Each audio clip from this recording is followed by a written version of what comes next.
94ஆம் சங்கீதம். நீதியை சரிக்கட்டுகிற தேவனாகிய கர்த்தாவே, நீதியை சரிக்கட்டுகிற தேவனே பிரகாசியும். பூமியின் நியாயாதிபதியே, நீர் எழுந்து பெருமைக்காரருக்கு பதிலளியும். கர்த்தாவே, துன்மார்கர் எதுவரைக்கும் மகிழ்ந்து துன்மார்கர் எதுவரைக்கும் களிகூர்ந்திருப்பார்கள்? எதுவரைக்கும் அக்கிரமக்காரர் யாவரும் வாயாடி கடினமாய் பேசி பெருமை பாராட்டுவார்கள்? கர்த்தாவே, அவர்கள் உமது ஜனத்தை நொறுக்கி உமது சுதந்தரத்தை ஒடுக்குகிறார்கள். விதவையும் பரதேசியும் கொன்று திக்கற்ற பிள்ளைகளை கொலை செய்து, கர்த்தர் பாரார், யாக்கோப்பின் தேவன் கவனியார் என்று சொல்லுகிறார்கள். ஜனத்தில் மிருககணம் உள்ளவர்களே, உணர்வடையுங்கள். மூடரே, எப்பொழுது புத்திமான்களாவீர்கள்? காதை உண்டாக்கினவர் கேளாரோ? கண்ணை உருவாக்கினவர் கவனியாரோ?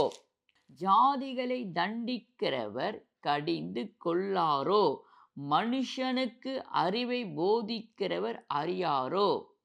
மனுஷனுடைய யோசனைகள் வீணென்று கர்த்தர் அறிந்திருக்கிறார். கர்த்தாவே, துன்மார்கனுக்கு குழி வெட்டப்படும் வரைக்கும் நீர் தீங்கு நாட்களில் அமர்ந்திருக்க பண்ணி, சிட்சித்து உம்முடைய வேதத்தை கொண்டு போதிக்கிற மனுஷன் பாக்கியவான்.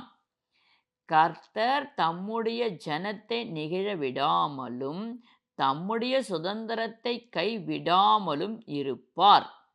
நியாயம் நீதியிடத்திற்கு திரும்பும். செம்மையான இருதயத்தார் யாவரும் அதை பின்பற்றுவார்கள். துன்மார்கருக்கு விரோதமாய் என் பட்சத்தில் எழும்புகிறவன் யார்? அக்கிரமக்காரருக்கு விரோதமாய் என் பட்சத்தில் நிற்பவன் யார்?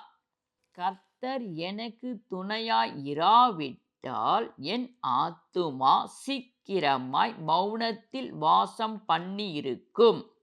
என் கால் சறுக்குகிறது என்று நான் சொல்லும்போது, கர்த்தாவே, உமது கிருபை என்னை தாங்குகிறது.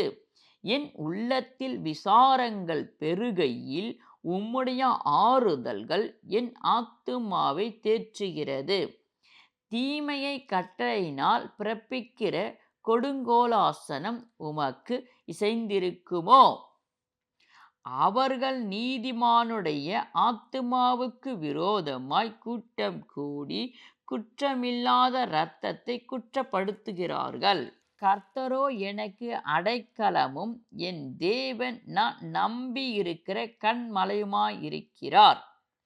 அவர்களுடைய அக்கிரமத்தை அவர்கள் மேல் திருப்பி அவர்களுடைய பொல்லாப்பின் மித்தம் அவர்களை சங்காரிப்பார். நம்முடைய தேவனாகிய கர்த்தரே அவர்களை சங்காரிப்பார்.